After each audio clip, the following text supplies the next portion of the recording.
అగ్రహారం పల్నాడు జిల్లా దసరాపేట మండలం. ఈ ప్రభుత్వంలో బాగా జరుగుతున్నాయి, ముందు కట్టలు బాగా అందుబాటు వస్తున్నాయి, సొసైటీలో కూడా బాగా ఇస్తున్నారు. అప్పుడు అదవరి ప్రభుత్వంలో ఏమి అందలేదు, ఏమి రాలేదు, ఏరియా దొరికేది కాదు. ఈ ప్రభుత్వం వచ్చిన రైతులకు అందరూ శుభ్రంగా బాగుంది. ఎరువులు ఏమి ఇప్పుడైనా సొసైటీ కట్టలు మా ఊళ్ళోకి వస్తున్నాయి, ఎక్కడ పేట పోయినా దొరుకుతున్నాయి.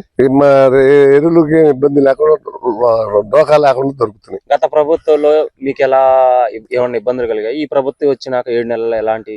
గత ప్రభుత్వంలో ఏముంది, ఏరియా దొరికితే 20 దొరకదు, మందులు దొరకదు, రేట్లు పెంచే, ఒడ్లు ధాన్యాలు తడిచిపోయినా కొనేవాళ్ళు కాదు. 3 నెలలకు 4 నెలలకు డబ్బులు వేశారు. ఇప్పుడు 4 రోజులకి 5 రోజులకి 3వ రోజు వేస్తున్నారు. ఇప్పుడు ధాన్యం కొనుగోలు విషయంలో ప్రభుత్వం ఏమందంటే రైతులకు డైరెక్ట్ గా రైతుల దగ్గర నుంచి ధాన్యం కొనుగోలు చేస్తాం, కొనుగోలు చేసిన వెంటనే 48 గంటల్లో రైతుల ఖాతాల్లో డబ్బులు జమ చేస్తాం. వస్తున్నాయి, వేస్తున్నారు, ఇస్తున్నారు, డబ్బులు వస్తున్నాయి. ఇప్పుడు ఈ ప్రభుత్వంలో వచ్చాక ఈ చంద్రబాబు ప్రభుత్వం వచ్చినాక బాగుందండి. అన్ని అందుబాటులో ఉంటున్నాయి, అన్ని దొరుకుతున్నాయి. నీళ్ళ మందు గాని, పురుగు మందు గాని, మామూలుగా ఇది డిఏపీలు గాని, ఊళ్ళో కరెంటు కూడా ఉంటుంది. కరెంటు కోత ఇదివరకు అయితే బాగుండేది, ఇప్పుడు అసలు కోతే లేదు. బ్రహ్మాండంగా ఉంది. చంద్రబాబు ప్రభుత్వంలో బ్రహ్మాండంగా ఉంది.